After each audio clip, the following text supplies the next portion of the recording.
Hi, I'm David Dodge. Welcome to Green Energy Futures. Join me as we uncover unique energy solutions across Canada. Every week, we'll bring you the stories of people in businesses and communities who are changing the way we power this country. Can you get enough heat from the cold, cold Canadian ground to heat your home? Lee Bond says we can. He says there are more than 100,000 geothermal heating systems already installed across Canada. Today we'll talk to Lee Bond from Threshold Energies about drawing heat out of the earth to heat our homes and businesses. Lee Bond designed and installed the geothermal heating system in this half-finished 2,700 square foot home in suburban Edmonton. The house itself was well insulated, so it should hit an EnerGuide 86 or higher in terms of an EnerGuide rating, which means that it'll use a lot less energy than most homes that are built these days. So let's just go on downstairs and take a look here. So all those holes out in the ground, they're all gathered together and with a manifold system, and this is where the manifold comes up out of the ground. So what we have is an insulated sleeve assembly that goes all the way out that way into the bore field. These pipes eventually will get connected to this heat pump. And as you can see, it looks a lot like a furnace, but this house will have no natural gas in it at all. All the heat will come from this device right here. So how does it work? The way it works is we're gathering the radiant energy of the sun. So 46% of the sun's radiant energy gets absorbed into the top 500 feet of the earth.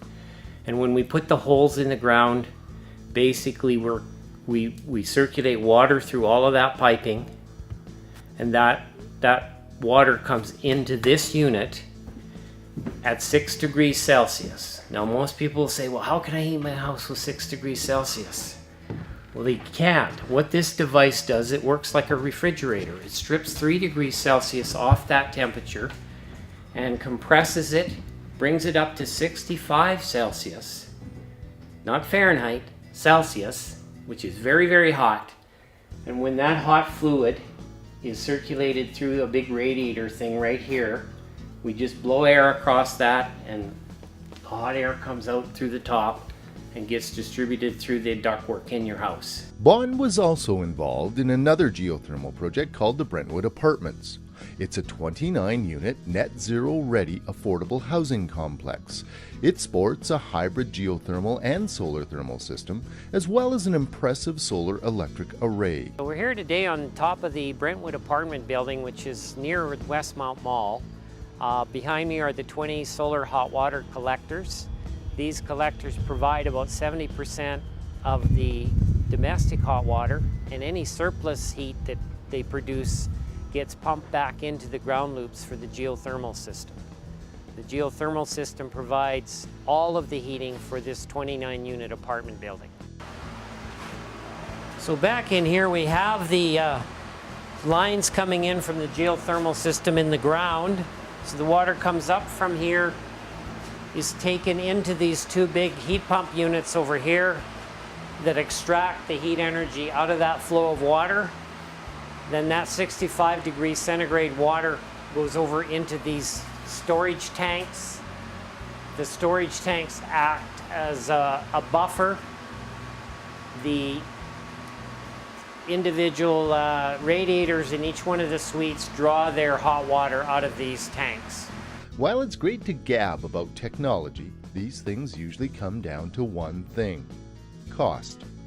So Lee, if I want to install a geothermal system in my home, how much can I expect to spend? The easiest way to figure it out is to figure out how many cubic feet of space you're trying to heat.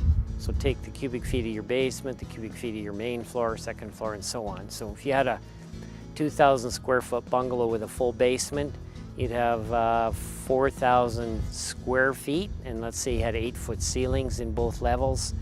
So you'd end up with 32,000 cubic feet times $1.81. So the overall price would be about $58,000 for everything. Now what you got to do though is remember that part of that is an offset against what you would have paid for, say, a $24,000 or $26,000 conventional system anyway. So the incremental cost is like $30,000. By getting rid of the gas line, you save thousands over the life of the geothermal system. Gas is cheap now, but prices change. Meanwhile, the heat in the ground is not going anywhere. Vaughn says operating costs for geothermal systems are about half that of conventional systems, and that it takes between 14 and 22 years for geothermal to pay for itself. We've been speaking to Lee Bond of Threshold Energies about using geothermal energy to heat our homes and businesses. If you'd like more information about the series, visit our website at www.greenenergyfutures.ca. We'd love to hear from you on Facebook or Twitter. I'm David Dodge.